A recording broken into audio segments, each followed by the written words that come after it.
চার পাঁচটা কবিতার জ্ঞান লেখাপড়া করে কিন্তু গুরু হওয়া যায় না, ঠিক আছে? গুরুর শিক্ষা বহুত দূর। তুমি আগে শিখো, তারপর গুরুর কিন্তু দায়িত্ব নিও। না হলে কিন্তু অর্ধেক লাইন করে কিন্তু ছাড়িয়ে দিলে কিন্তু গুরু হওয়া যায় না। পুরা লাইন বলতে হবে, তাহলে তুমি গুরু হতে পাবে। কারণ এই পৃথিবীতে নিজেই গুরু ভাবলে কিন্তু হবে না, মানুষকেও গুরু ভাবতে হবে। নিজের জ্ঞান দিয়ে কিন্তু চলবে না, মানুষেরও কিছু জ্ঞান এই মাথার ভিতরে ঢুকাইতে হবে, তাহলে তুমি জ্ঞানী হতে পারবে। আর নিজেকে যদি বড় মনে করো তাহলে কিন্তু কিচ্ছু করতে পারবে না, ঠিক আছে? তা আমার কথা যদি ভালো লাগে তো আমাকে একটু সাপোর্ট করে দেখবে, তাহলে বুঝতে পারবে আমি কি বলছি না বলছি, সব কিছুর মানে বুঝতে পারবে।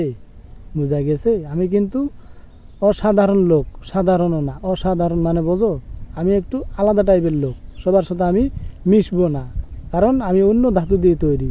যেই ধাতু দিয়ে তুমি তৈরি, ওই ধাতু দিয়ে কিন্তু আমি তৈরি না। ঠিক আছে মামা? আমার কথাটা ভালো লাগলে ভালোবাসা দেবে, নাহলে কিন্তু ভালোবাসা পাবে না। বুঝাই গেছে?